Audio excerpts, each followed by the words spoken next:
দায়িত্ব নেয়ার পর কানাডা, মেক্সিকো ও চীন সহ বিভিন্ন দেশের পণ্যে শুল্ক আরোপ করেছেন মার্কিন প্রেসিডেন্ট ডোনাল্ড ট্রাম্প। একের পর এক হুমকি দিচ্ছেন ইইউ সহ অন্যান্য দেশকে। পাল্টাপাল্টি শুল্ক আরোপে উত্তপ্ত বিশ্ব বাণিজ্য।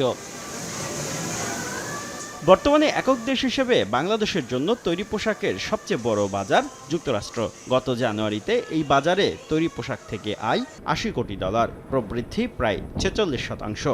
এই হার চীন ও ভিয়েতনাম থেকেও বেশি। এমন পরিস্থিতিতে মার্কিন বাজারে ট্রাম্প প্রশাসনের শুল্কের খড়গ থেকে আগাম সুরক্ষার উদ্যোগ নিচ্ছে অন্তর্বর্তী সরকার। মার্কিন যুক্তরাষ্ট্র আমাদের অন্যতম বড় বাজার এবং সেই বাজারে তো আমরা দেখতে পাচ্ছি যে একটা ভলাটাইলিটি সৃষ্টি হয়েছে নতুন সরকারের অধীনে।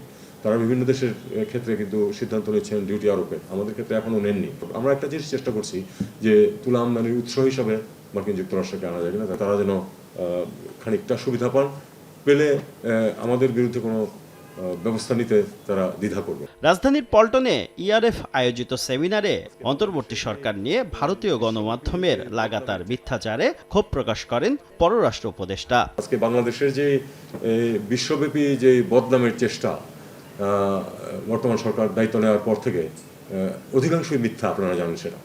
ভারতীয় মিডিয়া আপনারা জানেন যে প্রবলভাবে আমাদের বিরুদ্ধে লেগেছিল।